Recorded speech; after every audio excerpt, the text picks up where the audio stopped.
This is TWIS, This Week in Science, episode number 984, recorded on Wednesday, August 28th, 2024. Stuck in space! Oh, no. Is there like a countdown clock? Like No, we need to days get away one. from society? I'm Dr. Geeky, and tonight we will fill your head with spaceships, wimps, and Pong. But first, thanks to our amazing Patreon sponsors for their generous support of TWIS. You can become a part of the Patreon community at patreon.com/thisweekinscience. Disclaimer, disclaimer, disclaimer.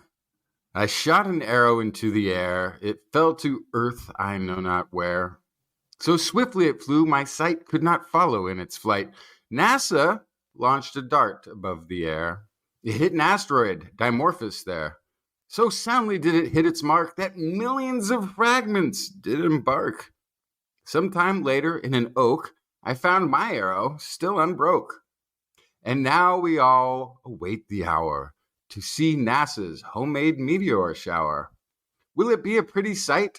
Will it bombard geese in flight? Time will tell if Dimorphos can best NASA's double asteroid redirection test. This and other sciencey tales next here on This Week in Science, coming up next.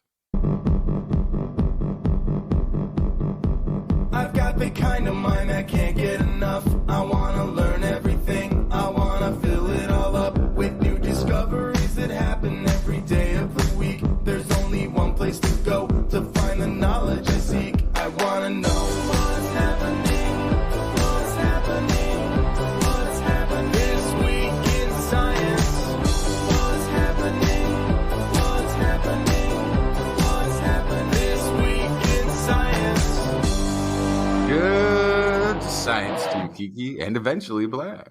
And a good science to you too, Justin, Blair, who's almost here, but is there, and everyone out there. Welcome to another episode of This Week in Science. We are back again, Dr. Kiki, Justin, and Blair, to talk about science news from the past week, all the things that we thought were fun, and we just really want to share with you and discuss in lots of detail. Great detail, but not too much detail, like enough detail so that Justin gets to work on time.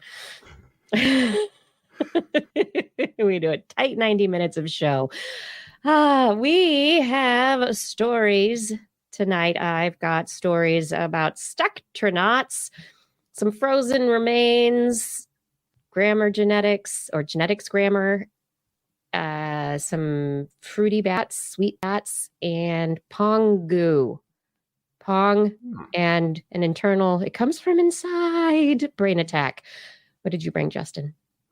I've got dark matter, not so wimpy after all, megalithic mystery solved, and the NASA fireworks story. NASA fireworks. Okay, yes, from your disclaimer. Can't wait. Tell us more about this meteor shower in just a few minutes. And in Blair's Animal Corner tonight, you can look forward to crocodile culling? I don't know, but maybe some antlions playing a possum. Lots of fun times, always in the Animal Corner, when Blair joins us in just a few. Why am I always having to look up animals? We've discussed the antlion in Blair's Animal Corner before. But yes, possum versus opossum. That is an international question. Everyone out there, if you are just tuning in, this is This Week in Science. We're going to be talking about science news tonight. And if you are not yet subscribed to us, you can find us on Facebook, Twitch, and YouTube. Subscribing? No. Live streaming every Wednesday at 8 p.m. Pacific time-ish. And you can also find us most places the podcasts are found. Wherever you subscribe, look for This Week in Science if you want to get us as an edited podcast. And if you want more information of stories and just general stuff, more links to subscribing to things, go to twis.org. That's our home. It has been for a long time. But now it's time for the science. Stuck in space.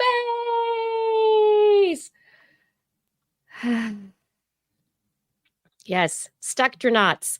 That we've talked about it a lot. Justin brought it up. We've brought it up. What's going on with Boeing Starliner and with the astronauts that went up in Starliner to the International Space Station?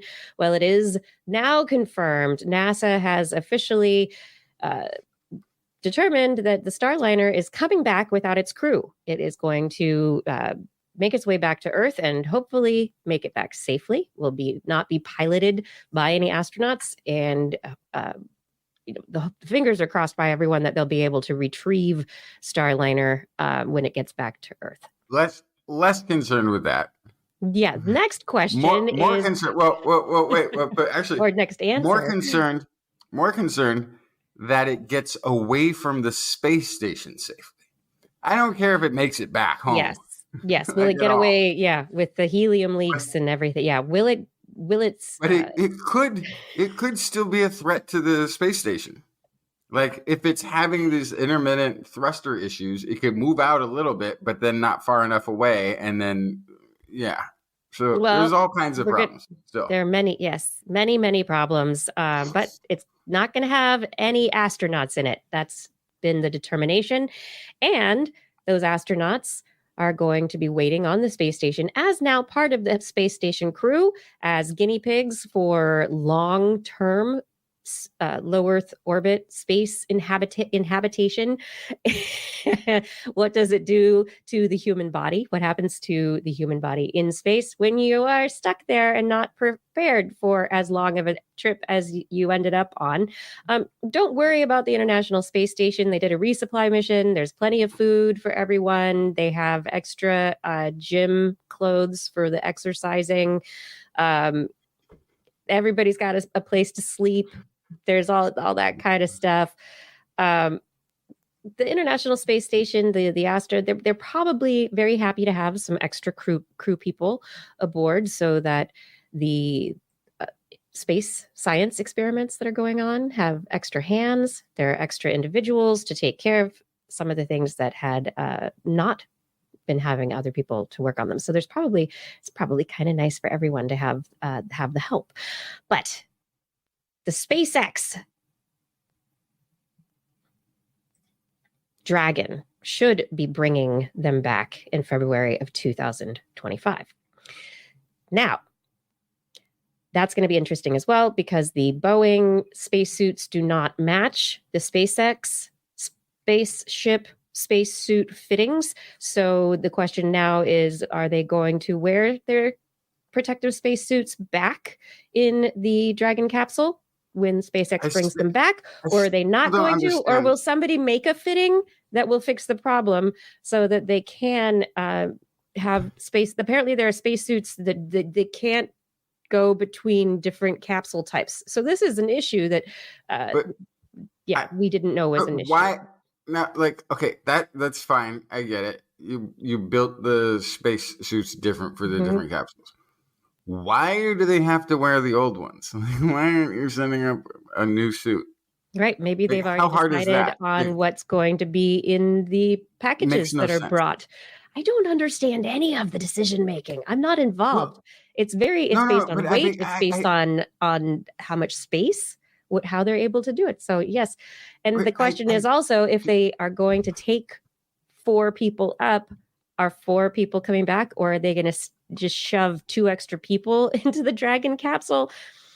It seems as though they're not going to be doing that. So this ISS, which would have had 2 extra crew members in February, will not.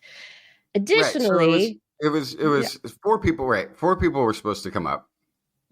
And the last I heard was they were planning on sending 2 so they'd have 2 spaces. Which also means they have plenty of room for extra spacesuits. Like, how hard is it to come up with a spacesuit that fits into the chair that you need to ride back? Like, I'm sure this is something that will be addressed. Why is that like the stumbling February. block? Is the space outfit? Like, space clothes are hard. Space is hard. This is all very difficult. This is unprecedented, everyone. It's like a backup if something happens to the capsule. So, like, you could come back in pajamas. Why don't the spacesuits work in both capsules? Why don't they work Well, that's in because other people design Dragon? them, And and I I get don't that. care. Why is it not like USB-C? Why is it not like, it, as soon as you decide on, okay, this is the new port, everyone can make a port that matches, the things that match. You can make Because this is the dongle argument. shoot. This has been the argument against NASA forever doing things, which is that, oh, but if only one outfit is doing this, then, if I only believe NASA though, is but doing if this, NASA then is there's doing no this, then competition. There's no if design competition for better if NASA's ideas. doing it, then they say this is the standard. And Exactly. if they haven't, then Yeah. exactly, they haven't. Apparently. In addition to this, though, this week also SpaceX was supposed to send the first privately funded mission into space, the Polaris Dawn mission. And this Polaris mission, since earlier this week, has been trying to lift off from the Kennedy Space Center, but due to weather, it has been grounded.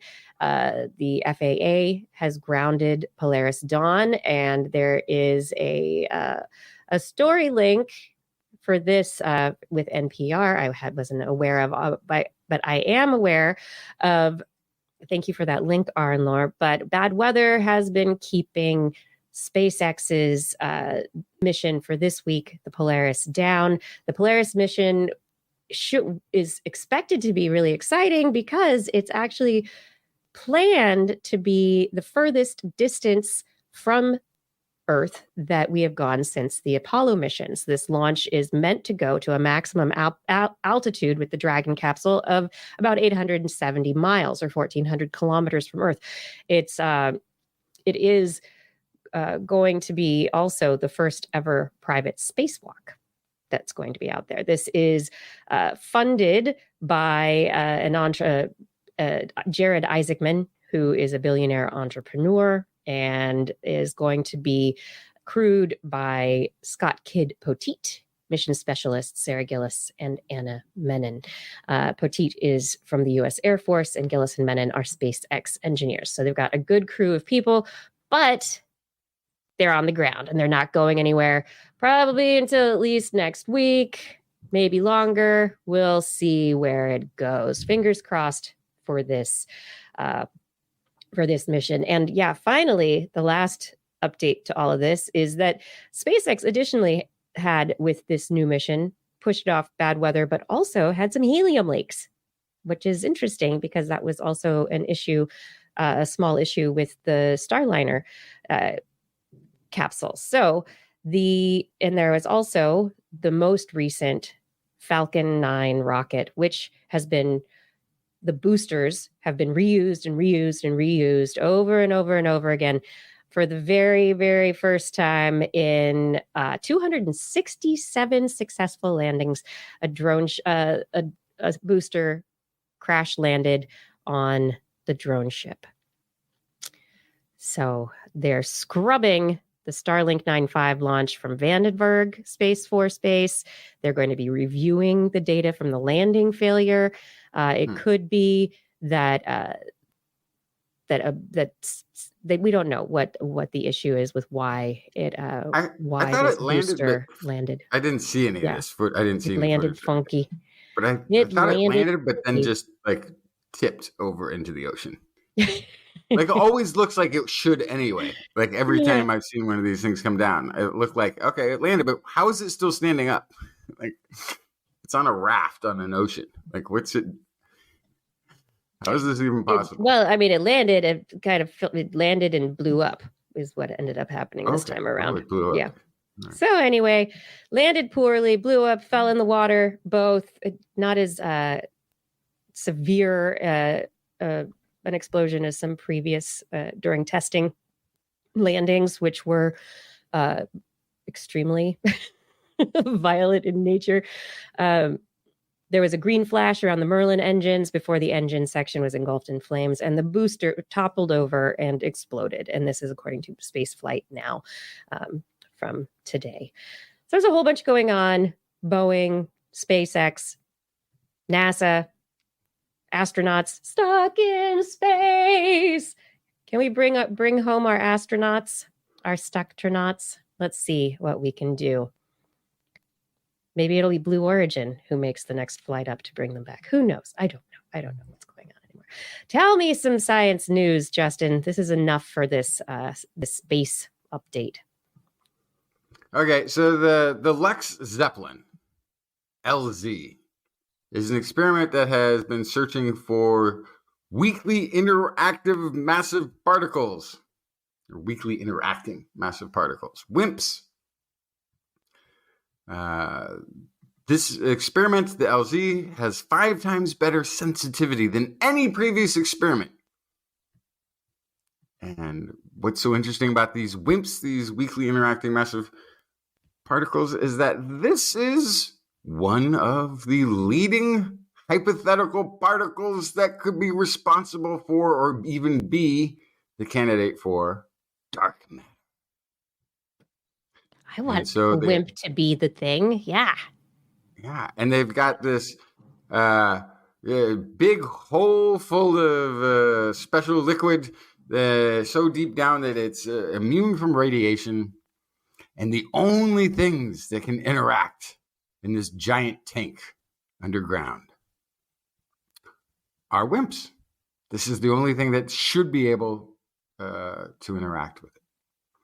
And so they figured, they built this, and there's actually a few of these around the world now, but the LZ is the biggest. It's the biggest version of it, most sensitive version of it. So they have now run for something like almost a year, and they have found nothing. No signals at all. So they have, it's not quite like, maybe their experiment just doesn't work. To keep themselves honest, they have made sure that the algorithm for detection in their giant underground tank is working. So they have a computer that randomly injects fake events into the data stream. 7 such events. That's a great idea. Are we doing it okay? Let's put a fake thing in and see if we can find something fake. Yeah. Oh, we did. The computer has generated this 7 times now. And all 7 times, the researchers spotted it in the analysis. They didn't miss one, and they didn't get one more than that in the almost year that it's been running. This is one of the researchers quoted here. On the one hand, there's a disappointment at some level that there's no WIMPs there. But on the other hand, it's like, okay, at least we did our job. It's a little bit defeatist.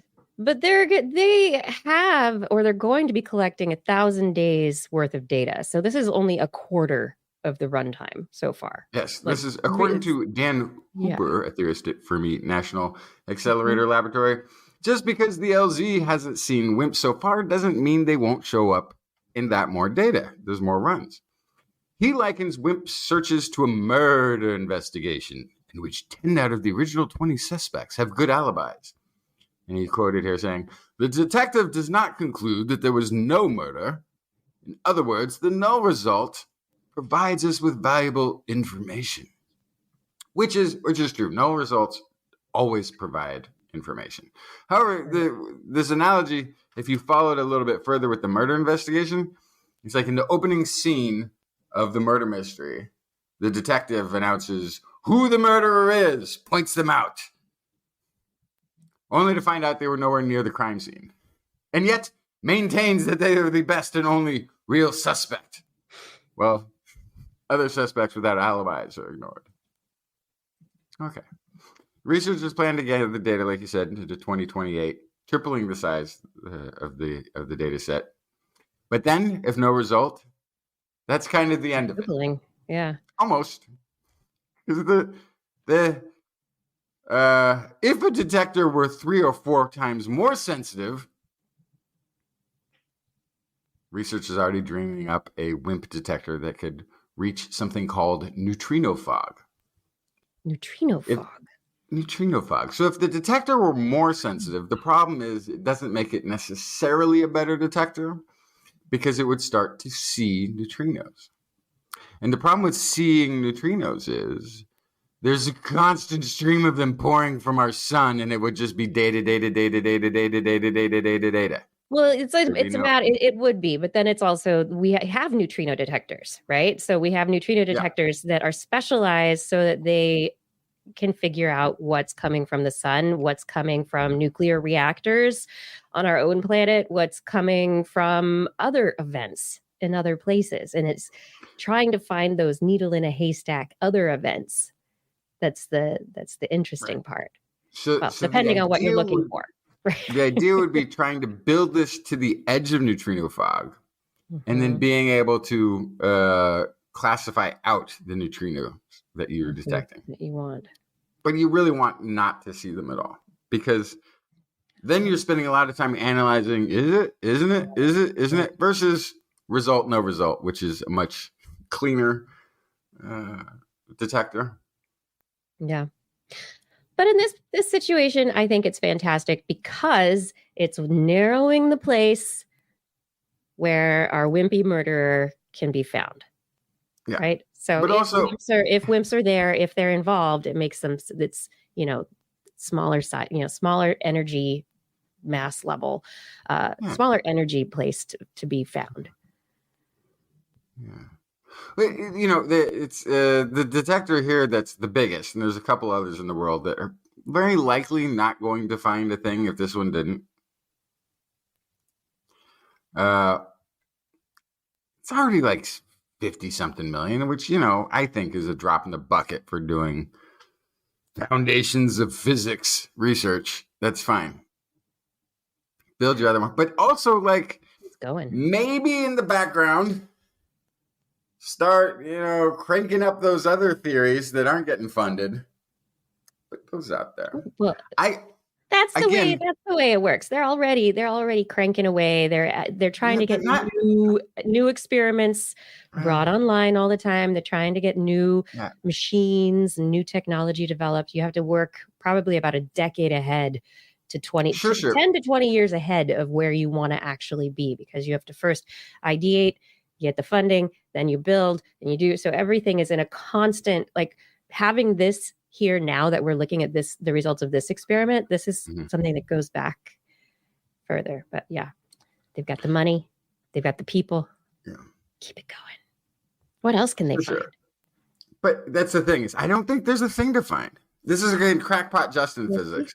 But what we're talking about, this is why they're looking. What we're talking about is looking for mechanisms related to gravity is still what we're looking for. Even though it's dark matter, the reason we see dark matter is because we see gravitational effects of it in the universe. Galaxies don't have enough mass to explain the gravity. Okay. Maybe your theory of gravity is wrong, because we don't really know why gravity in the first place. And we already have dark matter that explains why more gravity. Hang on. We don't know fundamentals. Anything. You start with the basics. First, you got to learn how to dribble before you worry about alley-ooping and behind the back passing and all this stuff. Learn to dribble. Otherwise, you're not going to basketball. That's what this LZ detector is doing. It's figuring it out. It's tuning up the theories. This is But there's I don't know. I still think that there's a lot of. Then there are other alternative hypotheses. Yeah, and it can just be that your math makes sense, that there should be a thing, but there might be also very wrong can also be still on the table. Anyway, good luck for the next wimpy detector that gets us into and they're going to put it so close to that neutrino fog that even if they find something, there's going to be like a debate for a decade about whether or not it's neutrinos. Oh, that's what slipped into the. They've been looking at neutrinos for a while. They'll figure. I have faith in these researchers. The work they're doing these days. It's not going to be like the what was it? Faster than light particles that were really actually were a plug or a cable in the experiment at CERN. The tachyon short circuiting. Yeah, exactly. Anyway, they did figure that out. They're scientists. Did you plug it, unplug it, and plug it back in? Anyway, researchers are also not just looking into the future, they're also digging into the planet to figure out what happened in the past. How much of our history is frozen right now and will eventually melt? And how much of it can we access before it melts and goes away and we lose those incredibly frozen data sets? Researchers and that's that. Oh, sorry. Yeah. That is a huge problem right now because it's we're not just like in a completely glaciated areas, but there's like huge swaths of land that are tundra. You know, they're just almost always covered in snow. And they have been finding there's like a site in the Yukon, I think, where they keep finding sites of early human exploration in the area. But they're finding actually even sometimes wooden artifacts. The problem is the snow is melting so fast. And this is also happening in Norway, where they're finding evidence of some of it we're finding because it's melted. You know, stuff is melting and they're finding stuff. But then there's a clock that runs once that's been exposed before it deteriorates because it's been preserved by the ice. Right. And so researchers from Ohio State University and the Ice Core Paleoclimatology Group have been working for years on an area in China called the Gulia Ice Cap. And the Gulia Ice Cap is this incredible 308.6 meter ice core. Well, they've got an ice core from this cap. This ice cap is in the far western Kunlunshan and the Qinghai Tibetan Plateau in China. It resembles, according to this project overview from the website of this research group, resembles a polar ice cap. It's surrounded by vertical 30 to 40 meter ice walls and has internal temperatures of -15, -5, and -2 degrees Celsius at 10-200 meters and the base, respectively. The 308.6 meter core to the bedrock is the first high-resolution ice core of the last glacial cycle as recorded in the subtropics. And this was first reported in 1992. They've been looking at it ever since, and they have a new paper out this week in Nature Geoscience in which they are looking at viral communities within these ice cores that they've recovered from the Gulia Plateau. And every time I say Gulia, I think Julia Gulia. It's not like, anyway, from Seinfeld, I think. Anyway, back to the 90s. This Gulia ice cap is this beautiful, desolate, frozen scape that is melting. And so being able to have these ice cores now is very important. And to preserve the ice cores is allowing researchers a real view into the past. And in this particular case, the researchers were able to look back over 40,000 years of viral evolution through the ice cores that are found in this ice cap, which really is like, it's like a cap. It's like if you were to take a little cap, a pillbox hat, a cap, and stick it on the ground. That's kind of what this is. It's a chunk of snow that's very large that hasn't melted all the way yet. The researchers are able to look back. They find sedimentary evidence. It has many layers that can be matched to geological cycles. So they're able to match the timing of certain events throughout history to layers within the ice core. And in this, they were specifically able to look at these viral communities that were preserved and determine that the viruses over the last 40,000 years went through periods of growth and population change, and they're probably influenced by season, as they found summer and winter seasonal shifts in the ice cores that suggest that there is some amount of that they're through history that with thawing and freezing and thawing and freezing and whatever those summer and winter cycles are, that possibly with winds and rains, that different bacteria and different viruses were brought in from other areas to this glacier core area in China, and the viruses were able to infect their bacterial host. These are microbial viruses that they're looking at, and they're able to see that the viruses infected the bacterial hosts, often stole metabolic genes from the bacteria to be able to enable them to hijack the bacteria and take over, and then didn't just kill their bacterial hosts, probably help them to survive during the winter months and during different summer months, depending on. That's a good virus. Yeah, That's a good helpful virus. Not necessarily all viruses are bad. They don't always kill their hosts. In fact, it behooves them very often to hijack the hosts in order to survive themselves, to propagate as a non, quote unquote, metabolically living form of life.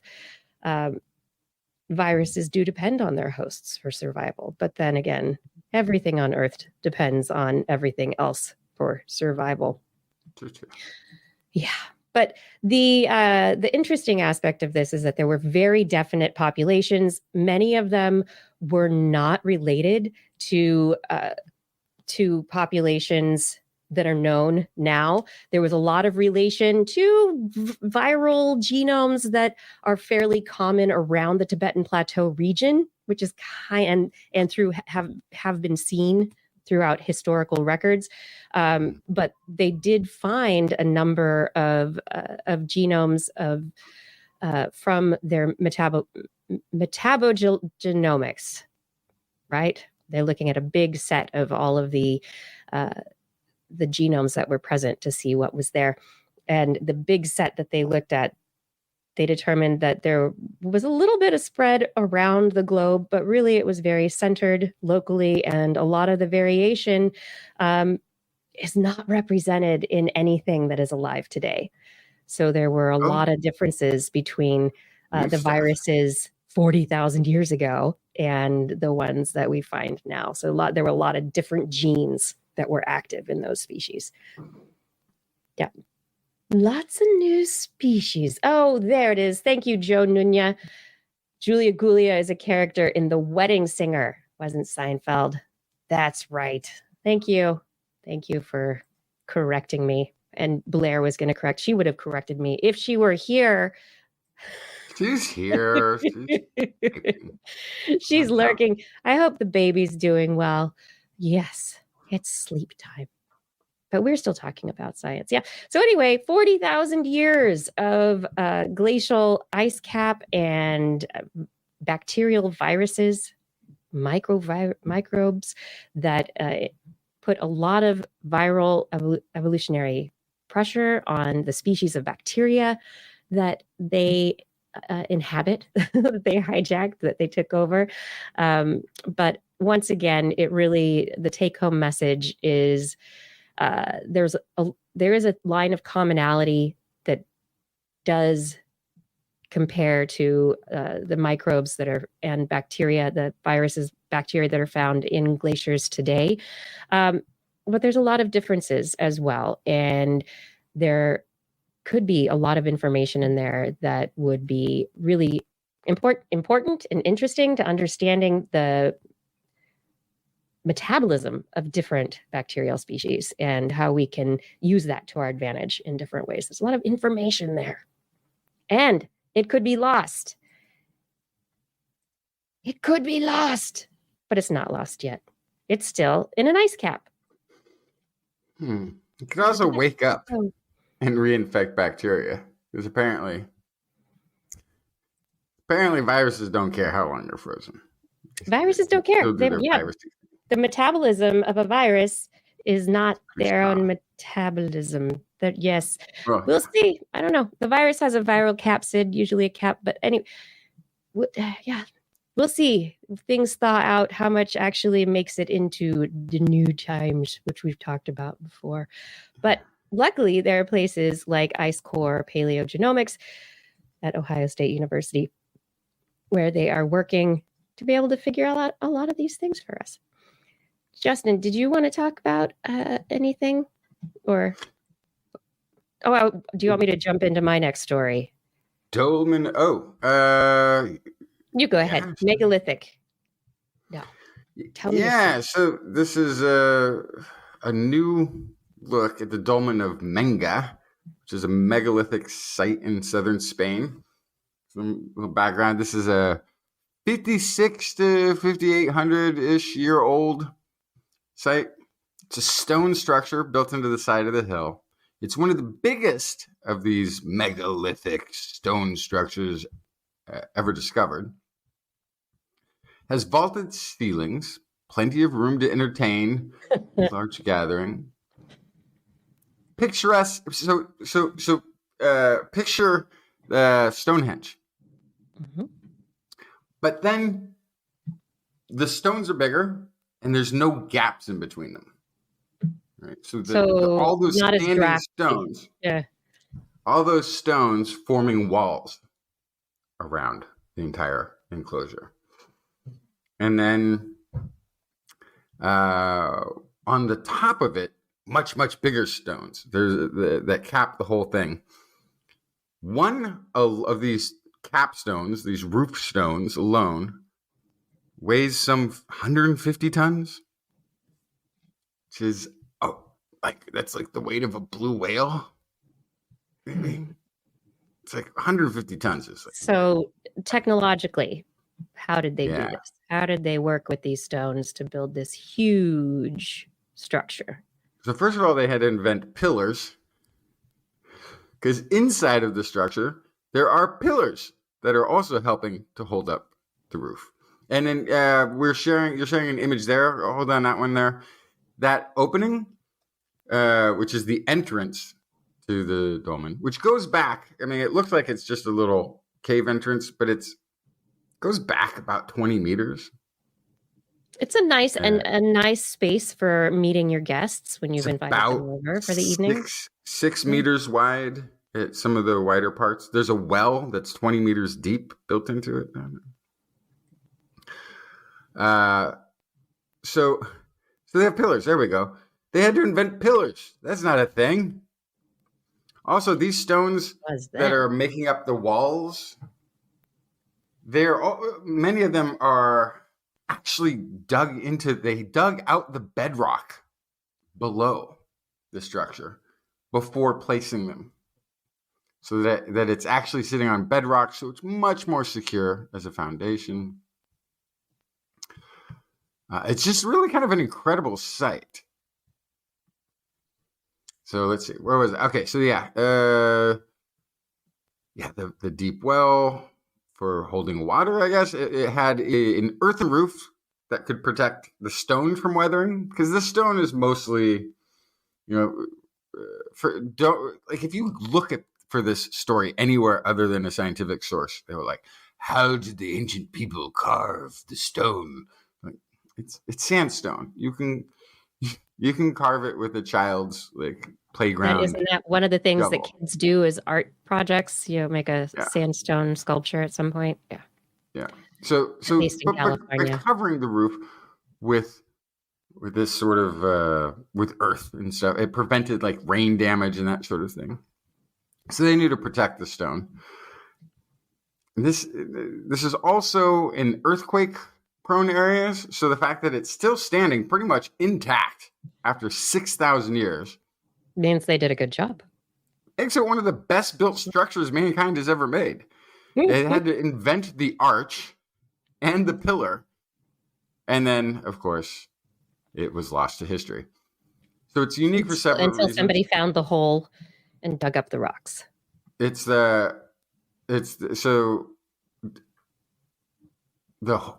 again? You said it was it was lost for a long time. I was like, until somebody found the hole, until someone found the rocks and dug it up.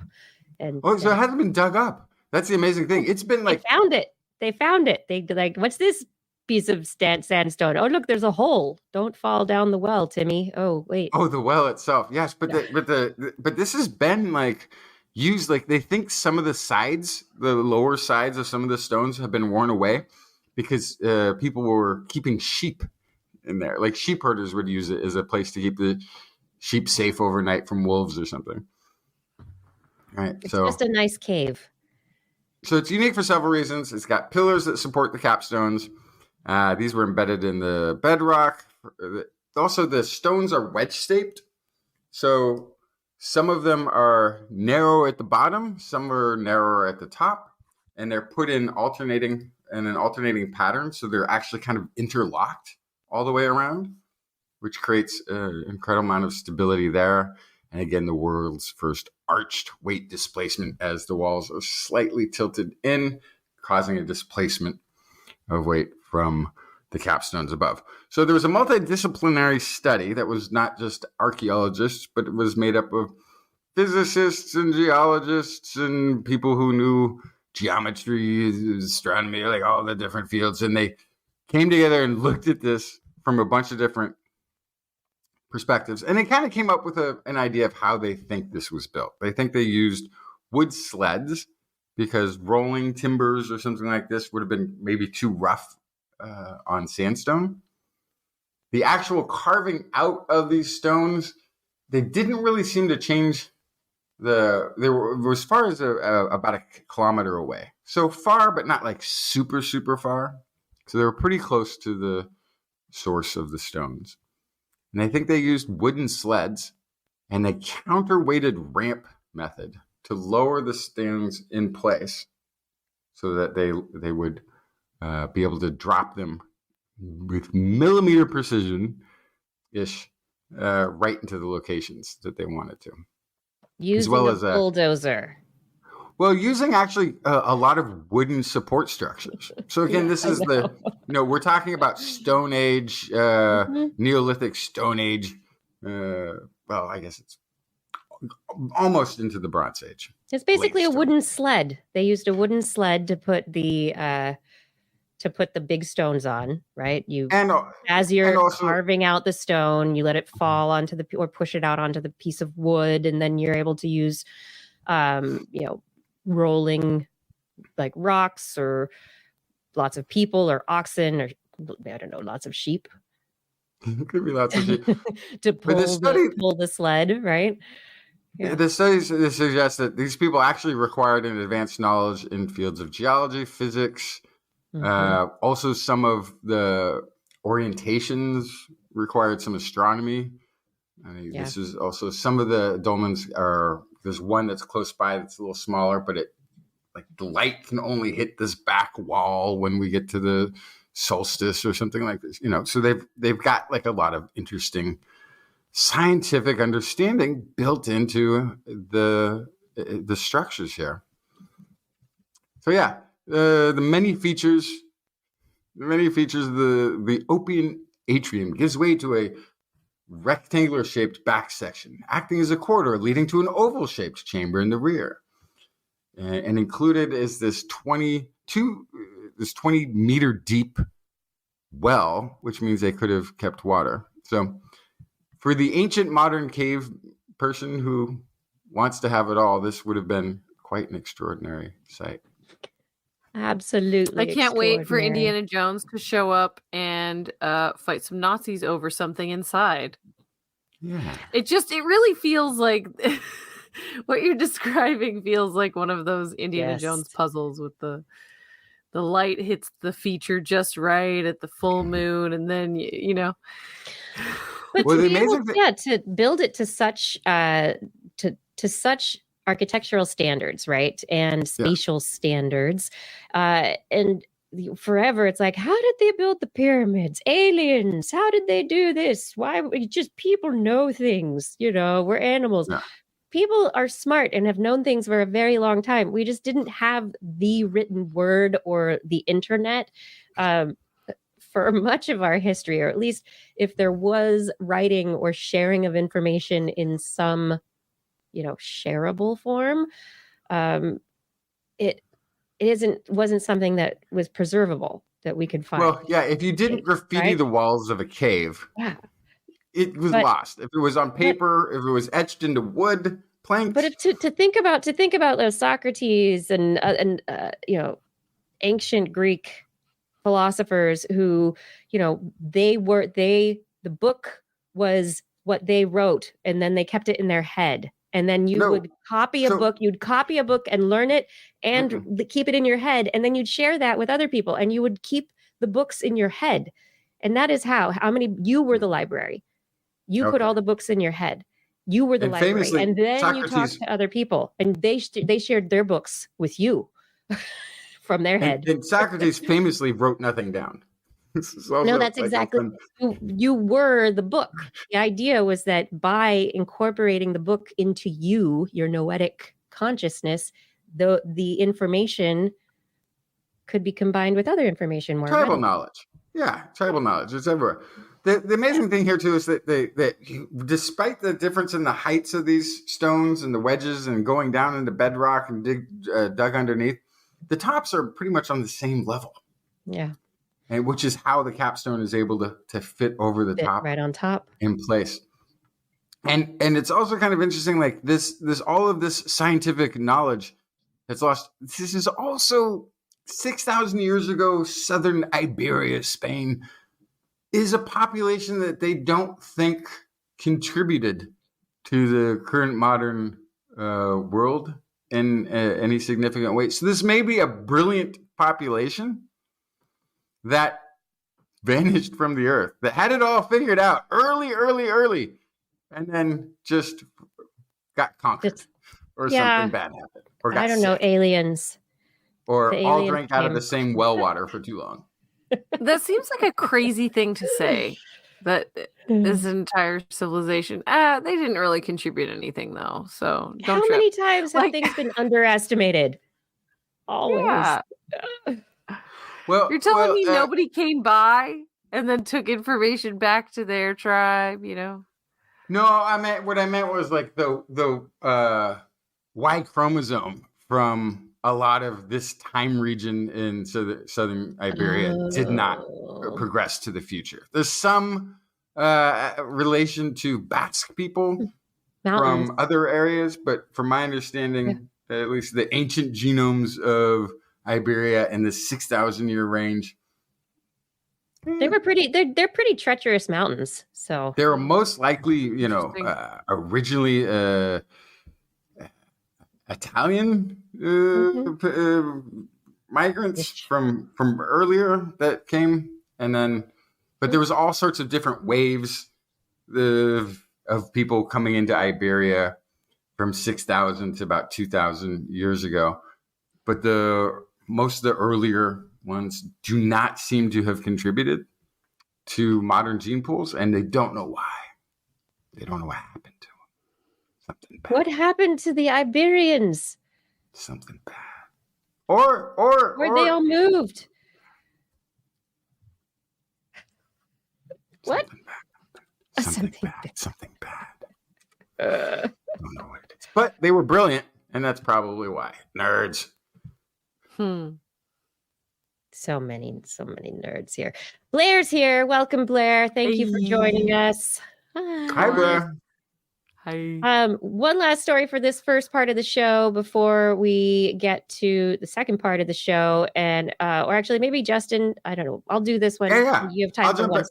You'll jump in a second. One last story. Researchers just publishing in Nature this week from Washington State University and University of California, San Diego, have been looking at the genome. And oh my gosh, people have been looking at the genome for a very, very long time. But this time they looked at genetic sequences called transcription factors and where they are located with respect to the genes that we think that they control.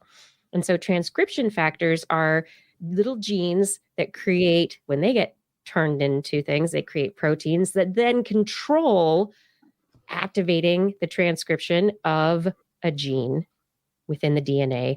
So it's basically their control factors. Turn them on or turn them off. So are they activators or repressors? So we have repression and activation. That's what we've always thought, that it's one or the other, but not that they could be kind of both or What's happening?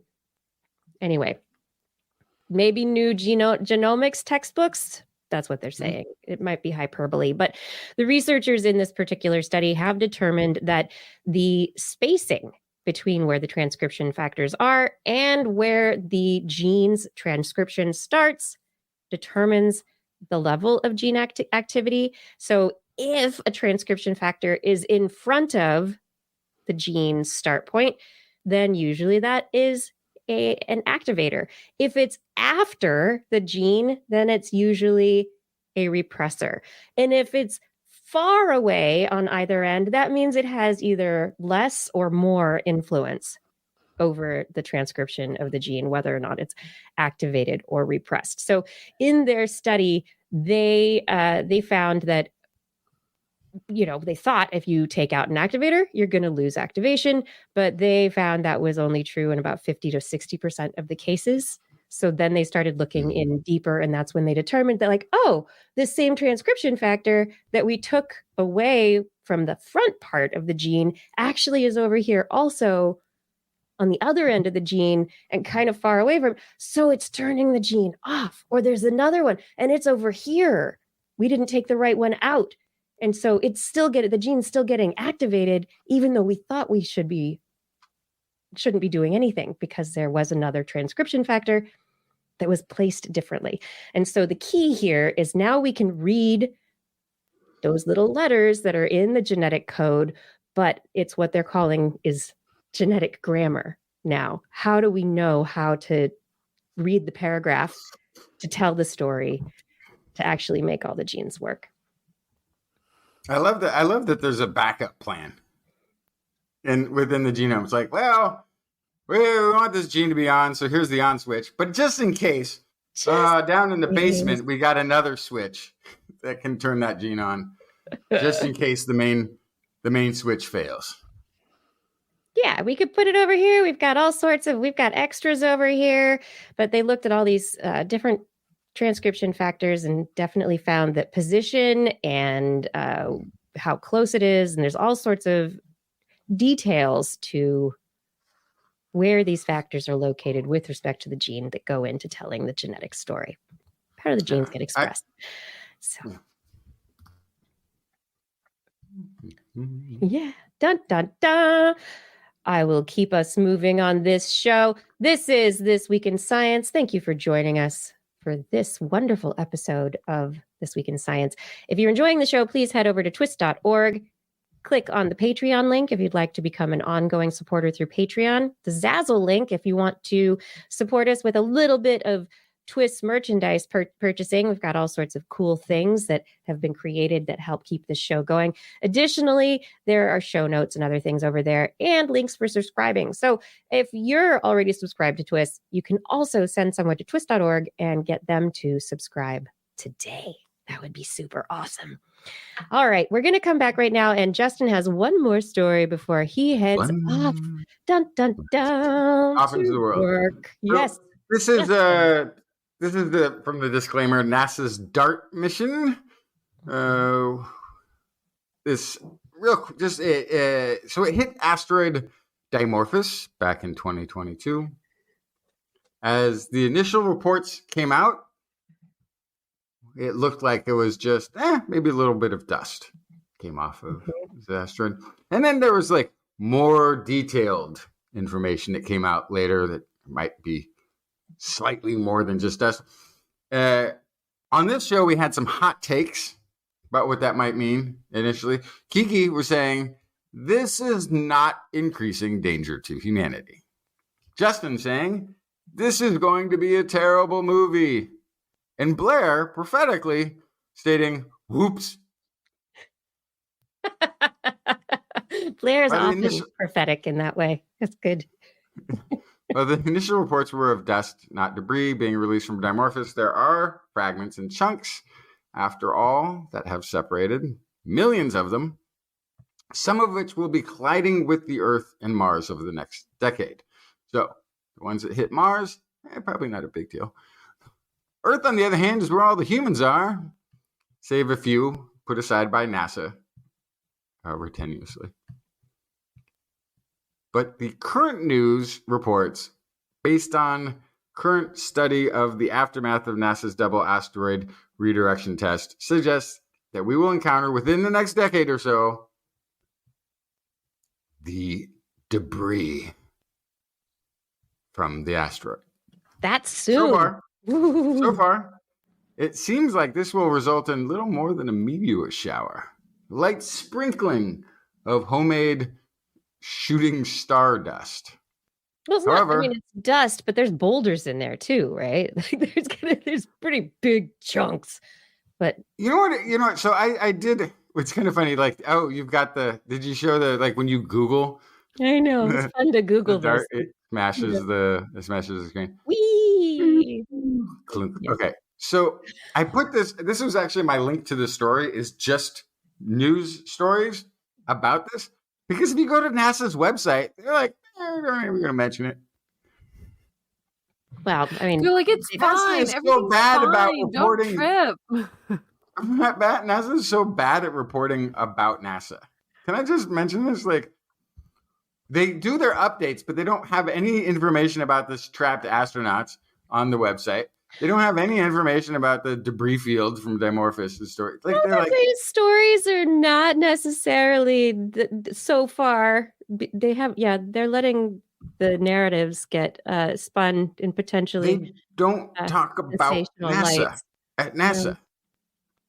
Yeah. They don't talk about. They talk about future missions. You can find page upon page upon page of future mission or past mission. Yes. But what's currently going on? It's kind of really lacking current news. What's happening currently is the 2030 plan, which is really taking NASA apart, which is kind of wild.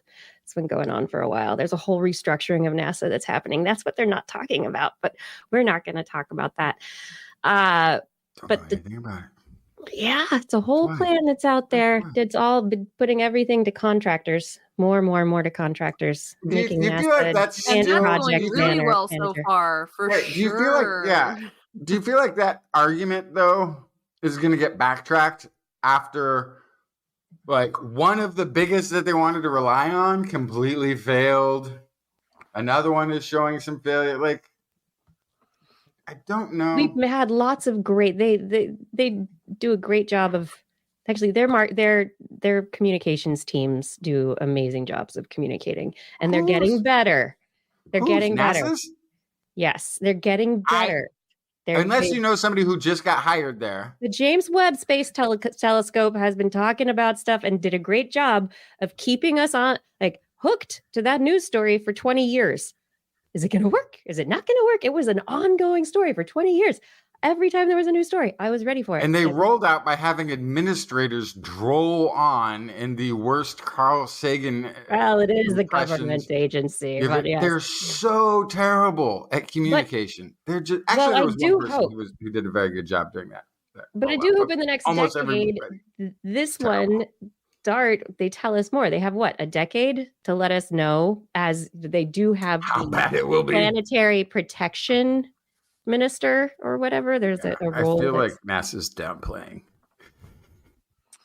Maybe that's what they're talking about. Maybe that's what these meetings are about. We're going to take this away from you, the decision-making power, because you just sent an asteroid at Earth. Yeah, we were going to wait to talk about it like 10 years from now. It's a big, like, rubble pile. That it's like throwing a handful of, I don't know, backlot dirt at somebody during recess. And this one actually looked like a rocky asteroid. Like, the pictures of it, like, it looked like, oh, finally we found an actual asteroid, not just a floating gravel pit. But it is a floating gravel pit. Yeah. All right, I gotta go. Great show, everybody. Hi, Blair. Bye, Blair. Good night, everybody. Or good morning, wherever you may be. Have a great day, Justin. All right. Thank you. Don't get asteroided. Blair, you are here. I've made it. You have made it through the trials of motherhood. For today. The treachery of bedtime. I live to survive another day. And you shall. You shall win. Well, hopefully, yeah, just survive until tomorrow. We'll keep it going. And in the meantime, thank you for joining us because you're just in time for that part of the show that we like to call Blair's Animal Corner with Blair. She loves our creatures, great and small. Biped, millipede, no pet at all. If you want to hear about animals, she's your girl. Except for giant pandas and squirrels.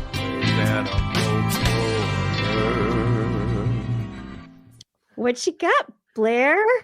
Oh my goodness. Well, let's start with some upbeat news about crocodile culling, shall we? That sounds a great place to start. Yeah. So, Australia, they're full of dangerous things. Yes. And we've talked before about shark culling and how it's very popular to talk about that in Australia. But apparently crocodile culling is also on the menu. But I assumed if you lived or traveled to Australia, there was just an understanding that everything could kill you. And you're moving into their space. So this is no surprise, right? No. But there are occasionally issues between saltwater crocodiles and humans. And so this is specifically looking at saltwater crocodile attacks on humans in the Northern Territory over the last 50 years. And there was this big data analysis. And they showed that between 1979 and 2022, there were 76 crocodile attacks in the Northern Territory, and 30% of those were fatal. So that's not nothing. And if you knew that person that was killed by a crocodile, that sucks. The kind of like, I'm not even going to say but, I'm just going to say it is also important to note that didn't mean to laugh, over 50 years, 76 people is actually not a lot of deaths compared to all the other ways people die in the world. But yeah, all that aside, like you're more likely to die from a cow than from a crocodile. But all of that aside, where is this also in comparison to shark attacks? Right. Shark attacks worldwide, you get about 10 deaths a year from sharks. So crocodiles, this is one continent. So more, this is crocodiles, more dangerous than the sharks. Right. And so the rates of attacks they found in this data analysis stabilized in around 2009, despite the fact that crocodile density and human population continued to rise. And in fact, there was a 10% decrease over the following decade in attacks. So what happened? Why, despite more crocodiles and more humans, was there the same and then actually less attacks? Again, the crocodile population was going up, so there was no culling happening. There was no removal happening. Instead, there was a giant effort to educate the general public. I was wondering if that's what it was. Yeah, it was a Be Crocwise education campaign between 2013 and 2016. The Northern Territory government spent about $250,000 Australian dollars on the Be Crocwise education campaign. And since their implementation, there was a 10% decrease in the frequency of crocodile attacks.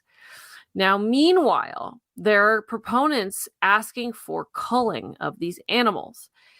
And the same data analysis showed that in order to reduce the croc attack frequency by 1 attack per year, they would have to reduce the population by 90%. Oh, wait. Wow. So this does not seem like, I think the education campaign seems like it had more beneficial payoff than culling 90% of the crocodiles. Yes. So they would have to cull 90% to reduce 1 attack a year. Okay. Wow. So now, if you're removing 90% of a species, first of all, that's very expensive. They think it would cost about $975 per crocodile to humanely destroy them. Just the cost just the cost of destroying each crocodile.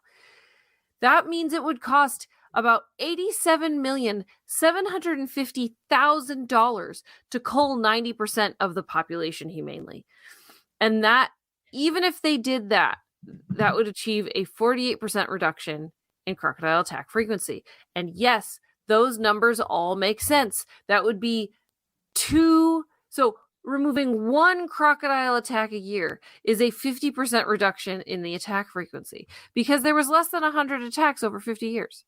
So, so all of this to say,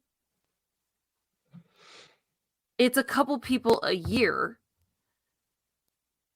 So anyway, all of this to say, very complicated. Not as So, but why? I mean, when I hear kill 90% of a population, I think, okay, is that population, is it like the crows in Portland where there's so many of them? Why are there so many? Like, is it overpopulated? Is it like one of the reasons that we have deer hunting so that we manage the deer species so that they don't eat all the vegetation, right? So that the ecosystem stays working. So is 90%, what does that do? Right. My understanding is crocodiles, so first of all, endemic. They are supposed to be in Australia. They are part of the local ecosystem. Toads. Right. There was a whole story about them that I almost brought last week and then I didn't. Anyway,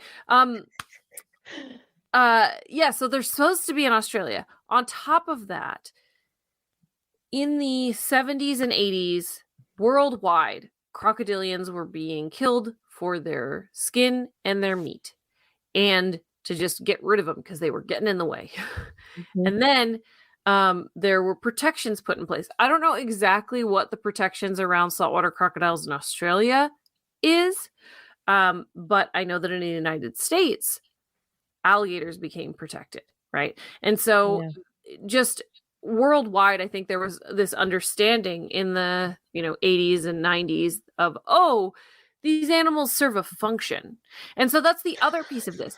If you have to actually remove 90% of a species that is endemic, that is supposed to be in a space ecologically, what happens ecologically? You are making them functionally extinct.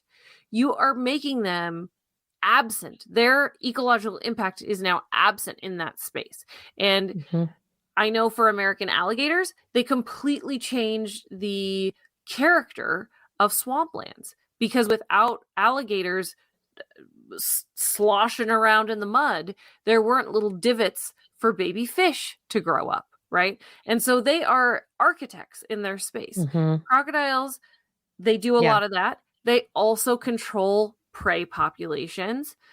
And if they mix up mud, if they're shimmying in and out of the water, that also creates more cloud cover in the water for animals to hide. It stirs up nutrients. There's all sorts of things that they could be doing that when you remove a large quantity of them, it would throw the ecosystem out of whack. So, I mean, this is a very long, well thought out, well studied article about, hey, you can't just remove animals because they're in the way. And instead, maybe what you need to do is educate people in how to live near those animals.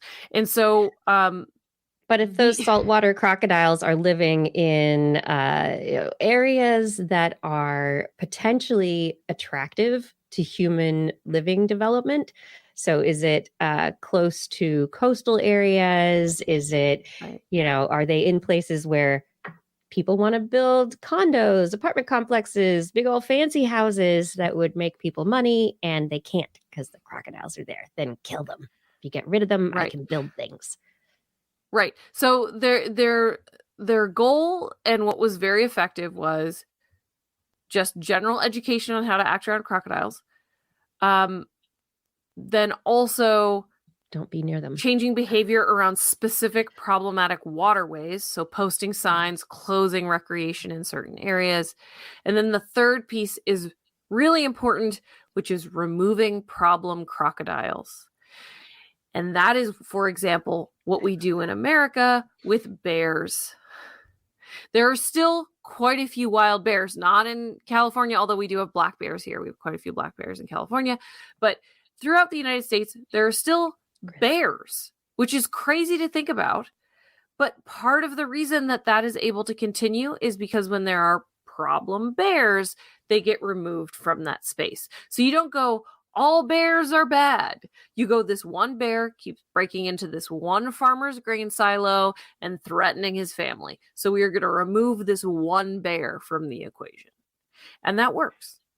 So think about the cute bears and just apply that same logic to the crocodiles. Well, I think they're very cute. But, and who are very smart and have been around on this planet a heck of a lot longer than we have. And maybe their place in the ecosystem in Australia as tree climbing organisms is to kill the drop bears. Yes, the drop bears. Well, yes. The drop bears are also, they have their own problems, So yeah, we're actually trying to save the drop bear right now. Save the drop bear. Okay. Yeah. Good to know. Good to know. Yeah. Anyway, and my final story for the Animal Corner tonight is all about ant lions, which are a type of insect that I spent a long time going, what are ant lions related to? They're just bugs. Just let it go. They're just insects. And don't come at me if you're like, they're not true bugs. They're okay, fine. They're insects. Anyway, their larvae are really interesting because they are predators. As larvae, they will catch ants in little like divots that they create in the sand, which is one of the reasons why another name that they have is doodle bugs, which I think is very funny because they write these like little doodles in the sand and then the ants get caught and then they can eat them. Anyway, that's not what this story is about. The story is about the fact that ant lions also play dead. And how did University of Bristol scientists figure this out? Well, in a previous study, they had to weigh them. And it's really hard to weigh larvae because they're squiggly and they're really light. So every time they move, they might shift by a half a gram. And then you're like, I can't get a weight on this guy. So I would love to have been there when they figured this out. But when they found out that when they drop the larva gently onto the pan of the weighting balance, they remain stationary. So was somebody really mad and they were like, I'm gonna drop you, you'll see, or like did they slip, whoa, and then drop the larva? Like what happened? How did they figure this out? Anyway, they figured it out that they suddenly went stationary. And I'm sure also the researcher was like, did I kill it? And then at some point the antlion started moving again. So it turns out they were playing dead. They also noticed. Yeah. They noticed that they were able to stay stationary long enough for them to be weighed accurately. Oh, nice. But they all stayed stationary for different amounts of time, and it felt arbitrary. Why was some antlion stationary for a couple of minutes and then woke up and walked away? Others up to an hour. Why? Why were they playing dead so much longer or so much shorter? Why did they know to play dead? Why was that an instinct? Mm-hmm. Yeah. Mm-hmm. So they found a distribution, and it was random per individual, random throughout the breadth of individuals that they had, but it had kind of a regular distribution when they mapped it. So they felt like it was there's a confine, there's an expectation, there's a normal length, there's more and there's less, and so there's kind of this like normal distribution of how long that they would stay out, but they couldn't really find a clear association. If this happens, then you stay out longer. So there's definitely more to figure out there. It was unpredictable. So what about this is predictable? Is there any specific correlation between a particular stimuli that makes them stay out longer or less long? So more to find out there. But the other piece is that the behavior that they would exhibit when they woke up appeared to have some plasticity to it. So they didn't act the exact same when they woke up all of the time. They didn't scuttle off as fast as they could every single time. If they were on fast substrate, for example, they would, when they woke up, tunnel down into the sand. If they were on hard substrate, they'd run away. And they wouldn't kind of take a second to figure it out. They just kind of go. So it was almost as if they like knew what they were going to do before they woke up. And so they weren't really asleep. They were hiding, and then they were planning. Yeah. They're like, okay, I'm going to do this. Watching? Oh, he's still watching. Yeah. Yeah. Okay. Okay. When he's looking over there, I'm going to run. Are you ready? And so they found some adaptability in these individuals based on whatever the predator might be, whatever the substrate they were on was. And so this is something that has not been observed in a lot of animals. And so this is one of those things where it's like, can all animals that play dead do this? Are there animals that play dead that we don't even know play dead? How universal is this experience? Also, how complicated is this behavior? If they kept doing other things, adding new variables into the equation, would their behavior differ? So, or do they have kind of like a very clear set of potential reactions to being attacked? And so that's definitely likely to come next. Studying antlion larvae is figuring out these constraints around how they act when they wake up and kind of what the cause is and if this is applicable to other individuals, other species. Yeah. I mean, I think that's one of the big questions, right? Is the behavior something that is, of course, it's going to be genetically encoded, right? But why is it genetically encoded? Is it something that is it evolution, convergent evolution, or is it something unique? I mean, we know other animals do play dead, and there are many reasons that they do, but when and where did this evolve and why, and what are the controls around it? Yeah. Why play dead? Someone in the chat room, Kevin, has said the motion of digging in soft ground and skittering on a hard surface is the same. Sorry. You might think so, but to a beetle, it is actually mechanically a very different action. And so if you're a beetle researcher or you're a bug researcher, you're an insect researcher, depending how specific you want to get about it or less specific, they can tell the difference in what they are doing. And it is a very specific motion and they are doing it intentionally. So yeah, definitely sounds like a doctoral dissertation incoming. And so through this, I learned that death feigning or playing possum or playing dead can also be called thanatosis, or it can also be called post-contact immobility. But regardless, there are more animals that do it than we thought, and it's more complicated than just lying there and waiting for a predator to leave. Right. I mean, the fact that there is like the different behavior and the different behaviors are physically, mechanically different, it suggests that there are constraints, or I wouldn't say reasoning, but what's going on? It's a little larva. What are they detecting? What do they know? What do they know about the study they're in? Yeah. I don't know. The antlions, of course, they're manipulating the researcher to their own. They're like, don't look at me. I'm going to do nothing interesting. I'm nothing. The opposite. I'm not going to do anything. Yeah. Well, I wanted to talk about bats, and I know that I'm going to continue this forward into staying in the animal corner, and I know that you love the bats, and so I thought it appropriate to put this story here during the show.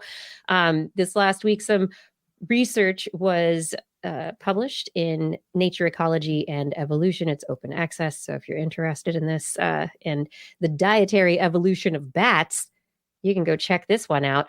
The researchers were looking into the question of how is it that fruit bats and nectar drinking bats, how do they deal with all that sugar? Like, how do they not get diabetes? Oh, like, why are they all diabetic? Or are they? And they should actually live way longer than they live. There's that possibility as well, but maybe they are having a lot higher mortality at younger ages. I mean, definitely they're, like some of the nectivorous bats, they have to do a lot of hovering, just like hummingbirds. And so got to get that energy, got to keep that energy going. And one of the things that they brought up in this study is that, like hummingbirds, the nectar drinking bats they can't just get glucose from their glycogen stores. So like mammals, we store glucose, right? So we make our fat cells, and that goes into glycogen. Glyconeogenesis or gluconeogenesis harnesses those fat cells, turns the glycogen into glucose, and so we can get more sugar out of our stores. Nectar drinking bats can't do that. They can't get enough glucose out of their own body to survive. They have to get glucose from the environment, from food in their environment. And this is the same as hummingbirds, which is some species of hummingbirds, which I think is very interesting. And there appear to be, according to the study, a couple of potential places where there might be convergent evolution at the genomic level. So genes for glucose mobilization and absorption from the gut. But anyway, these researchers looked at 22 different species of bats. And in this paper, they basically looked to see for the range of insect eating, blood drinking, everything eating, fruit eating, nectar drinking bats, all these different bats over these 22 different species. How do they tolerate glucose? How do they deal with it? What are they doing? So they took these species, and the first thing that they did was they tested them for their glucose tolerance. They basically took their blood glucose levels, and in checking for glucose tolerance, they determined that, fruit bats and nectar bats are way better at dealing with glucose than the other bats. So they looked at trehalose, sucrose, and or what was it? Yeah, trehalose, which is a kind of sugar that comes from an enzyme, so a breakdown product of enzymatic action in the gut. Sucrose, which again, there are enzymes responsible for turning, that's one of the two basic kinds of sugars, sucrose, glucose, fructose, sucrose. And sucrose is one of the basic kinds of sugars, but there's also enzymes that are available to make more of it. Glucose is the one that's like the basic sugar.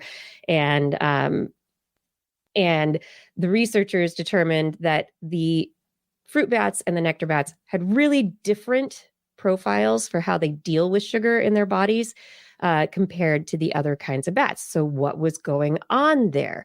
Well, the next thing that they wanted to look at was, which genes were involved and how are things working at the genetic level or the molecular level. They also looked at museum specimens of the bat gut to see how the bat gut works and how there were adaptive changes to the different species. And they found that from the omnivorous to the fruit bats to the nectar eating bats, there were lots of adaptations at the receptor level. So there were trehalase or the enzymes for trehalose. So it allows that sugar to be brought into the body. There's sucrose isomaltase, glucose transporters, all sorts of genes that became active to create and basically allowed new ways of getting sugar from the gut, the small intestine, into the blood, so that right after fasting, when given a meal of sugar water. The different bats had different amounts of sugar in their bloodstreams. They got sugar in their bloodstream, and they survive very well because of these adaptations. And it appears to be that somewhere along the lineage, there's a whole group around the from the blood-sucking bats to more of the omnivorous ones, where there were different adaptations for those sucrase isomaltase transporters and getting more glucose from the lumen of the gut into the blood vessels faster and better. So anyway, I think it's a pretty interesting study. Basically, all these bats have incredible adaptations that shows that their guts have adapted to the trait of just eating sugar, basically fruit nectivorous bats for sure. And there has been a slow adaptation over many, many years that's very, very prevalent and visible within the lineages of these bats. Especially, I think it's fascinating to look at the pictures of the guts. Here, I'll show you pictures of the guts. The fruit bats and nectar bats have longer guts with more villi for absorption than the other bats. They've got big duodenums. So I understand. So there's some structural things going on. Yes. I'm wondering if there's anything. I'm only kind of joking about this.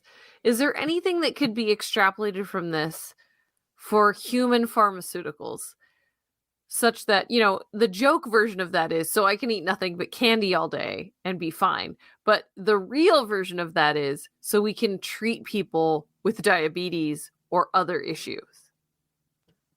Exactly. So what this shows so far is that there are specific adaptations to allow to just get the basic sugar, glucose, and more of it into the blood better for use by the different species of bats as you get to like the nectivorous bats, that they really need that sugar for their activities. They specifically are the ones they've got direct transport between cells. It's just like, get the glucose out of the gut and into my bloodstream. And they don't have a lot of, they don't have insulin mobilization. So there's not a lot of like grabbing the sugar and then hiding it away for storage, because they need it right now. Like it immediately needs to be used. It doesn't need to be stored. But I find it interesting that they've adapted so much, and there's just interesting changes. We're not going to be giving people bigger, better duodenums anytime soon, but maybe there are transporters. Maybe we can start looking at the genes that are involved in the gut, and how different kinds of sugars are actually mobilized.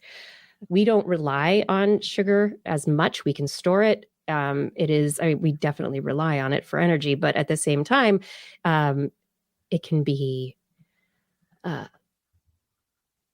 too much at once is detrimental to the health of the organs of our body. So, yeah, I think the next question is taking it from the gut and into the blood. So it's like, okay, what is happening there? We see there are adaptations on the getting it from the gut into the blood side. And so now the next step is going to be, let's start really looking at what's happening in the blood and the adaptations that make it so that the cells are getting the glucose they need for the nectivorous birds. The ones that are fruit eating, they don't need as much glucose immediately. They can store it better. They get more energy from other sources. Omnivorous, especially, they can get their energy from everywhere. So they've got a little bit of everything. And what are the adaptations that are different there? How is insulin mobilized differently? Is it mobilizing differently? Mm-hmm. And how? Mm-hmm. Yeah. But knowing that there are these incredible differences between species is like just on that first step of getting it into the body, I think is very interesting. Also, a study from a couple of weeks ago found that bats, a lot of them, have glow-in-the-dark little hairs on the bottom of their feet. What? Yeah, totally out of the blue, weirdo little study. Researchers found, they were looking at Mexican free-tailed bats, and they found that they have hairs on their feet that fluoresce under UV light. And it was an accidental they find. Want to be stealth? That seems weird. Yeah, and it wasn't just these Mexican free-tailed bats. This study from Science reported on in sciencenews.org. They talk about how it was an accident because the researchers had used a fluorescent powder. They were trying to see if the bats that they were studying, if they carried the powder with them to other places, and if they could find it in different populations as an evidence of like mixing between the different populations. And they didn't find that at all, but they found these fluorescent hairs. And then they were like, those are weird. Let's look at other bats. And they found a whole bunch of different bats that have fluorescent hairs on the bottom of their feet. Why? Yeah, why? Why would you want that? Why do you have that?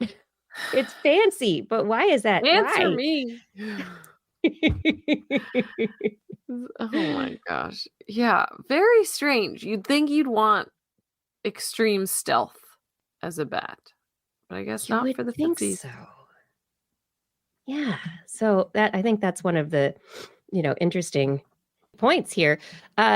So this bat, Mexican free-tailed bat, Tadaria brasiliensis molosidae, they have 24 individuals from 2 roosts in Mexico City, and they found 4 individuals of Myotis bellifer. The Myotis did not have these special footsies, but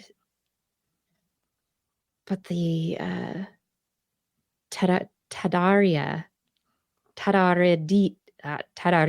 the Tadarida brasiliensis, they did. So this species, they don't know why. Why are they photoluminescent? Some of them are longer and some of them are shorter. It seems like the outer toes have different kinds of hairs than the inner toes. Like the ones on the edge kind of have like a little bit of a brushiness to them. It's an interesting pattern that they don't understand. They don't know why. Why do you have these fancy hairs, little free-tailed bat? I mean, they're interesting as well in the shape of the flap of skin that comes from their rear legs to the tail is also a very unique morphology. So they're unique to begin with. But anyway, yes, little bats. I don't know. I can't really think of... I'm going to be thinking about that one for a few days. Why?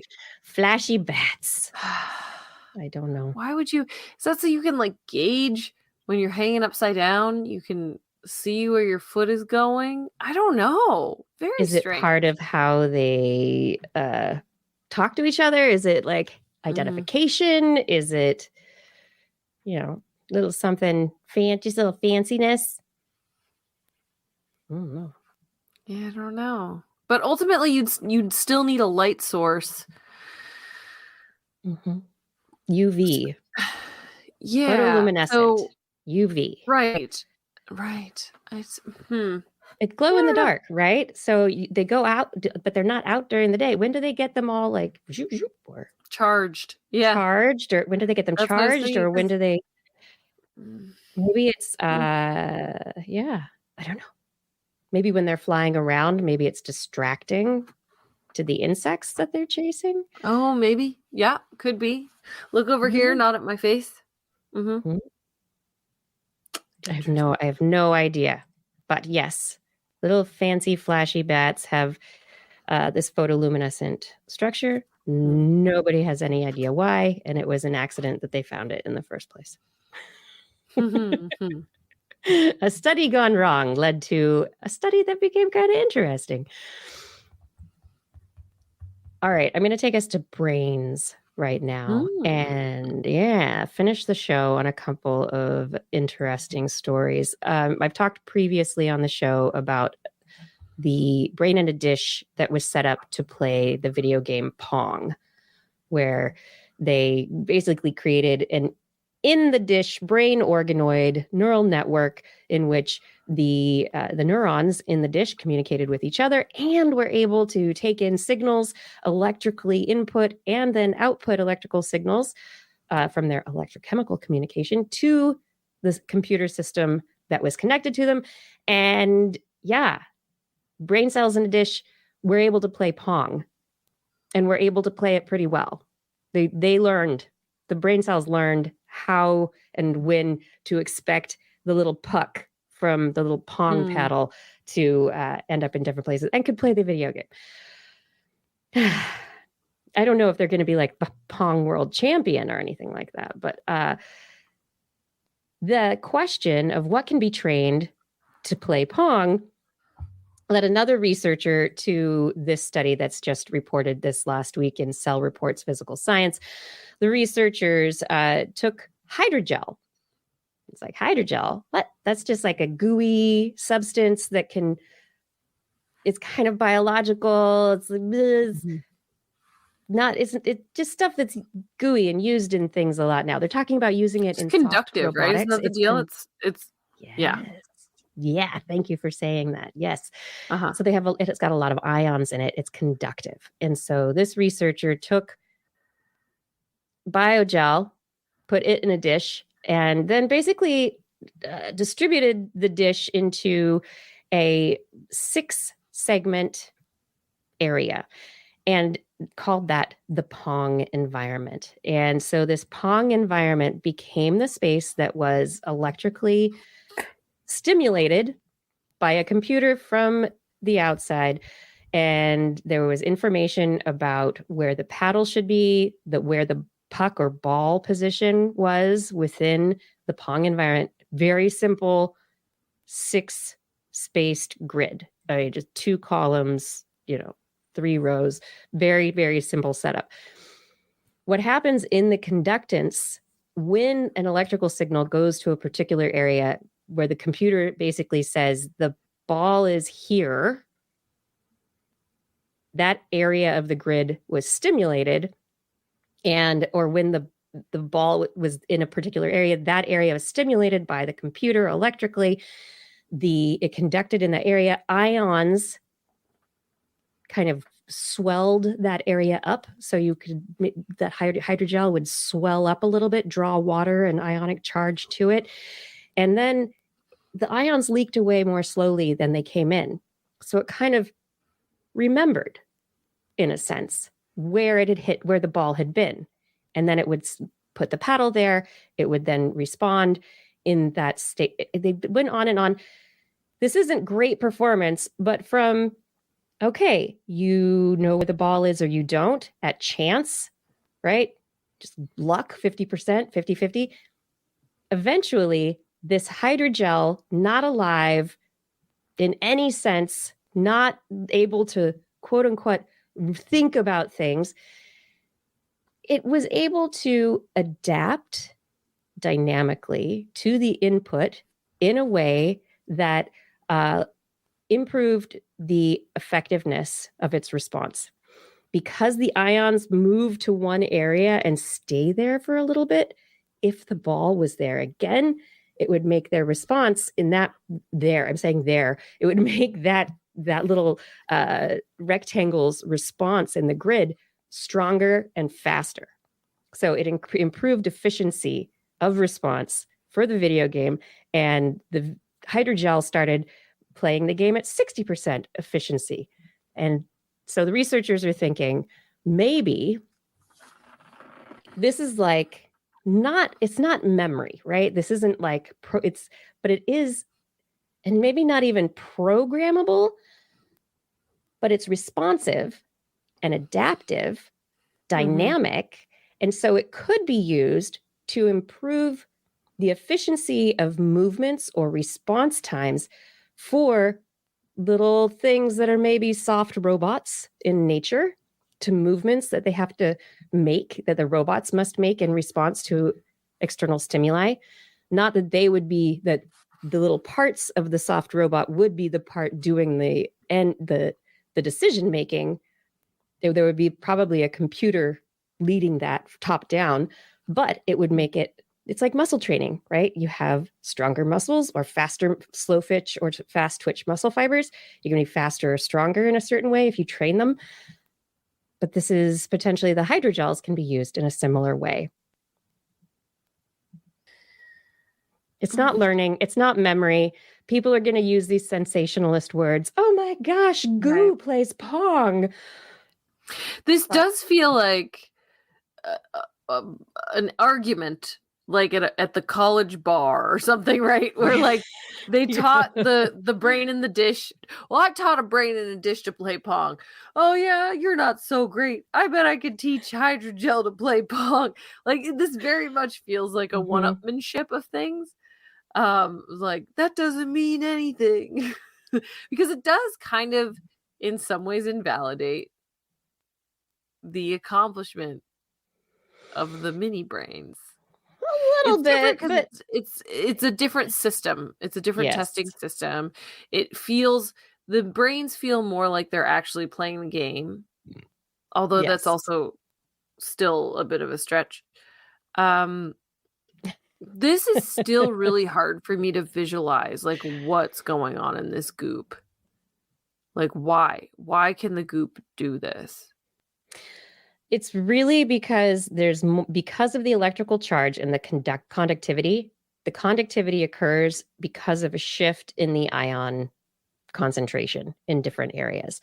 And so, or there is because there's ion concentration. And so it changes the gradient.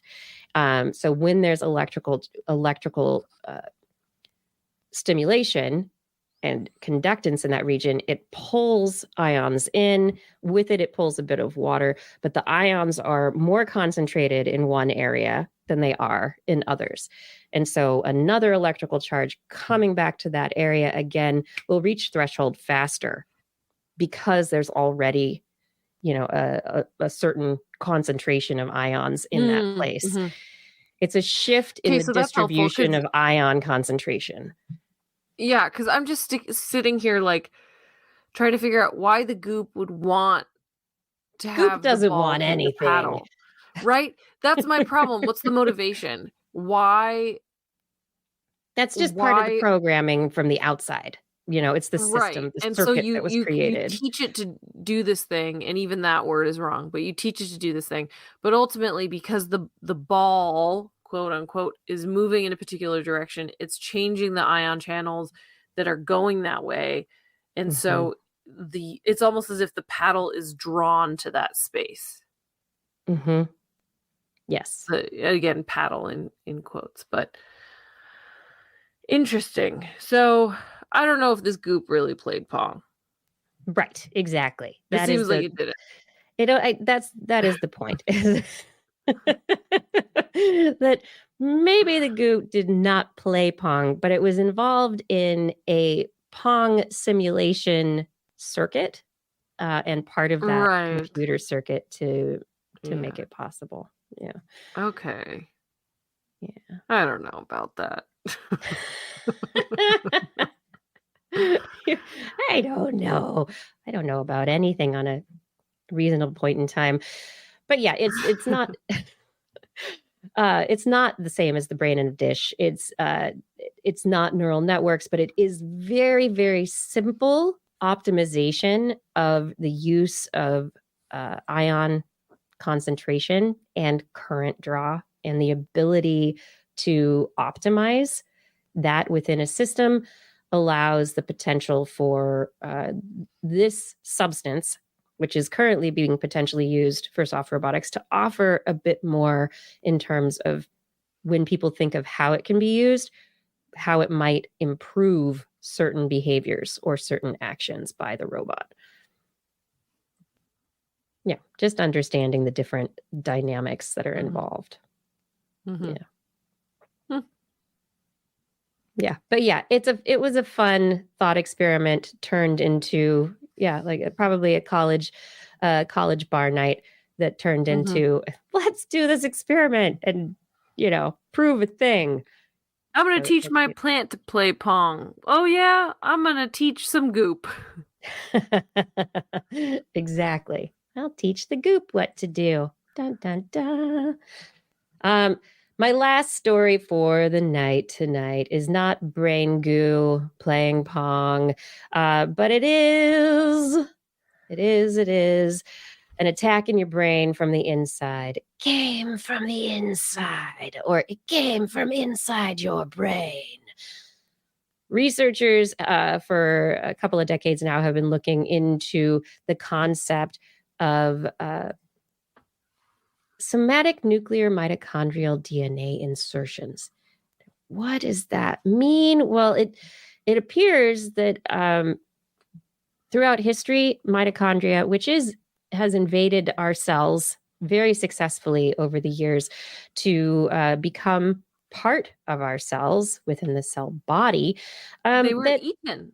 They were eaten, yeah, but they've also taken advantage of their situation. Every once in a while, when they start going a little like, I don't know what I'm doing, or during cell division, during reproduction, bits of mitochondrial DNA get shot out and thrown into the nucleus of our cell. So we have lots of mitochondrial DNA in our nuclear, in our chromatin, in our genetic, in our genes, in our chromosomes from way, way back. It's been happening for a very long time. But the fact that it's really rare, it usually doesn't cause a lot. It's there because it hasn't mucked things up too much. Happens a lot before, during reproduction. And during that period of time, if there's something wrong with it, you think that would be something wrong that would lead to the pregnancy not continuing, right? That it would be a natural abortifactive. That because would be something so wrong from the mitochondrial DNA getting into your chromosomes that the chromosomes don't work right anymore. Well, it turns out that this like kind of weird mitochondria virus that we've got in our cells, that these nuclear mitochondrial segments that they're also calling pneumites, N-U-M-Ts, pneumites, that during our lives, when mitochondria start to go haywire over stress, when we're aging, when we're not nice to ourselves, that mitochondria start tossing their DNA into the nuclei of our brain cells. And they looked at pneumites from different parts of the brain, from tissue banked samples from over 1,000 older adults, and determined that the more pneumites you have in your brain cells, in the nuclear, the more likely you are to die, or that these dead people, the brain tissue samples that they had, the people were more likely to have died from various problems. So it's not good to have pneumites. It's not good at all. But apparently, we've all got them already. But as we age ourselves, that the stress we put ourselves under, the damage that we are doing to our bodies, just in the process of trying to grow older gracefully. If you're not doing it so gracefully, you might be doing yourself more damage. And there's more of these pneumites in the prefrontal cortex than a lot of other areas. And so these are areas that are often hit very hard by things like other mitochondrial disease-related disorders, like degenerative dementia or Alzheimer's, or a number of other brain-related aging issues. So on this point, as it gets to be later and later, I say, let's look at our sleep and take care of ourselves so that our mitochondria stay refreshed and unstressed. And we reduce the probability of pneumites being tossed into our brain nuclei by the mitochondria that surround them. Yeah, keep your mitochondria happy. Right? Yeah. Keep your mitochondria happy, people. So many things these days. Cell. You keep chugging. I know. There's so many brain diseases and aging diseases now that we're looking at that are like, oh, that has to do with mitochondria. That has to do with mitochondria. That has to do with mitochondria. That so metabolism, mitochondria. This is very, very important to make them happy, to keep them happy and good. And so everybody, let us be nice. Let us be very nice to our mitochondria, and let us say, have we finished this show, Blair? Oh, yeah. We're all done. All done for the night. We've done it. We've done it with the science. Be nice to your mitochondria. Go get some sleep. That's what we're going to do. Brains. Oh, Blair, you might be feeling the lack of sleep from having a child right now and all the stress from work and all the things. And mom brain is a real thing. But apparently a lot of the studies looking at mom brain only look at mom brains when they're like within like the year or two after the baby's born. Right. Lots later. Big study out recently suggests that the long-term benefits of having a child is that your brain is strengthened. So it's like this period of time, you're pruning your brain cells for ultimate bonsai growth. You're going to be like, your brain's going to be a beautiful bonsai later. You're under severe stress, so you're having to function on so little. It's like training in under severe gravity, and then you go to normal gravity and you're like, I'm so fast, I'm so good, I can do anything. That was when I was running in Jerusalem for 6 months every day, and then I came here and I was suddenly so good at running for a little while because they're at high elevation over here. And I was like, oh my God, it's just like that. I'm operating on like so little sleep and so much stress that once that calms down, you're like, I'm a superhero. Oh yeah. And then it's all gonna 3 hours in a row after he was born. I remember I was like, I think I can see time. Like, there's yes, there's something to be said for the places your brain goes on too little sleep. Oh moms out there. So let us all get good sleep, everyone, so nobody has any psychotic breaks, can see time, starts imagining things, or their hallucinations. Yeah, let's not do that. Let's keep our mitochondria happy. Get some good rest. I'm going to shout out to all of you out there. Thank you so much for joining us for this episode of This Week in Science. Thank you for being in the chat rooms right now. Hello, my Discorders. Hello, YouTube, Facebook, Twitch. Thank you for being here and chatting. I love seeing all your comments. Thank you, Fada, for all your help on show notes and social media. Could not keep this going without you. Gord, Arnlor, thank you so much for all of your work making the chat rooms happy places and nice. Identity 4, thank you for recording the show. And Rachel, thank you for editing. And as always, thank you so much to our TWIS patrons. I have to send a big thank you to all of you out there and read these names out right now. Thank you to Eden Mundell, Alan Viola, Craig Potts, Mary Gertz, Teresa Smith, Richard Badge, Bob Coles, Kenton Northcote, George Corris, Pierre Valazar, John Ratnasamy, Chris Rosiak, Vegard Chefstad, Donna Styles, a.k.a. Don Stylo, Ali Coffin, Reagan Shubu, Sarah Forfar, Don Mundus, PIG, Stephen Alberon, Daryl Mychak, Andrew Swanson, Fred S104, Sky Luke, Paul Ronovich, Kevin Reardon, Noodles, Jack, Brian Carrington, David E. Youngblood, Sean, Clarence Lamb, John McKee, Greg Riley, Mark Hessenflow, Steve Leisman, a.k.a. Zima, Ken Hayes, Howard Tan, Christopher Rappin, Richard Brendan Minish, Johnny Gridley, Remy Day, G. Burton Lattimore, Flying Out, Christopher Dreyer, Greg Briggs, John Atwood, Rudy Garcia, Dave Wilkinson, Rodney Lewis, Paul, Philip Shane, Kurt Larson, Craig Landon, Sue Doster, Jason Olds, Dave Neighbor, Eric Knapp, Lon Makes, E.O., Adam Mishkan, Aaron Luthen, Bob Calder, Marjorie, Paul Disney, David Simmerly, Patrick Pecoraro, and Tony Steele. Thank you for all of you for supporting us on Patreon. And for everyone out there who might want to support us on Patreon, head over to twist.org and click on that Patreon link. Woo! On next week's show. We will be back on Wednesday at 8 p.m. Pacific time, broadcasting live from our Twitch, YouTube, and Facebook channels.